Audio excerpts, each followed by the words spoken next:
दोस्तों आज आपको बताऊंगा स्टोमक पेन के बारे में। पूरे पेट में कहीं पे भी पेन हो, लोग बोलते हैं स्टोमक पेन है।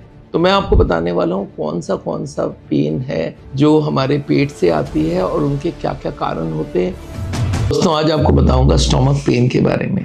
स्टोमक पेन एक ऐसा टर्म्स है जो कि एक्चुअली लोगों को मालूम नहीं स्टोमक कहाँ पे, पर ये है कि पूरे पेट में कहीं पे भी पेन हो, लोग बोलते हैं स्टोमक पेन। तो ये स्टोमक पेन जो है ये क्या क्या कारण से हो सकता है आपको मालूम होना चाहिए। हमारा जो पेट है इसके ऊपर का पार्ट है, मिडिल पार्ट है, नीचे का पार्ट है, इधर राइट में है, लेफ्ट में है, हर जगह के एक ऑर्गन बैठा हुआ है और कोई भी पेन होता है उसको हम लोग स्टोमक पेन ही बोल देते हैं। तो मैं आपको बताने वाला हूँ कौन सा पेन है जो हमारे पेट से आती है और उनके क्या क्या कारण होते हैं। सारे कारण को अगर आप एक एक करके एलिमिनेट करेंगे तो आपको पता चल जाएगा कौन सा आपका है एग्जैक्टली, और फिर उसका अप्रोप्रिएट एक्शन लिया जा सकता है। तो शुरू करते हैं।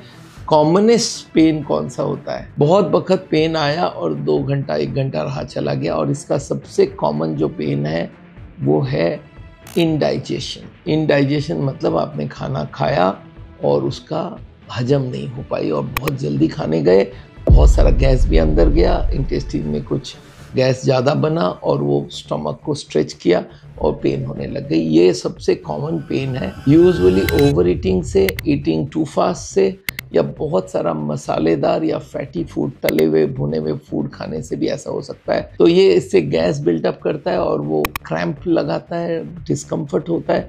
ये पेन 2-1 घंटे में चली भी जाती है, थोड़ा सा वो एंटासिड लिया और वो चली गई।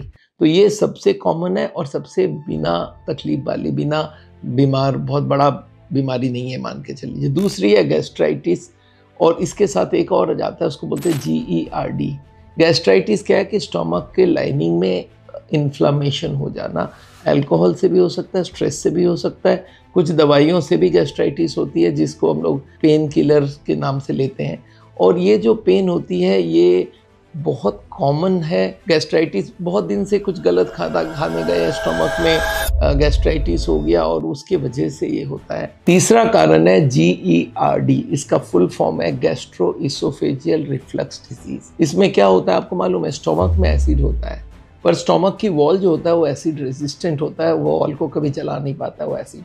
पर अगर एसिड कोई कारण से हमारे फूड पाइप में चली जाए, आपको मालूम है हम खाना खाने के बाद ये जो पेट का हिस्सा होता है, चेस्ट का हिस्सा होता है, वहाँ पे एक फूड पाइप है जिसको इसोफेगस बोलते हैं। वो खाने को यहाँ पे डाला हमने, वो गटकने के बाद वो स्टोमक तक लेके जाता है और वो स्टोमक के मुंह में एक वहाँ पे एक दरवाज़ा रखा रहता है। जैसे ही खाना खाए वो दरवाज़ा खुल गई और वो खाना स्टोमक में चली गई।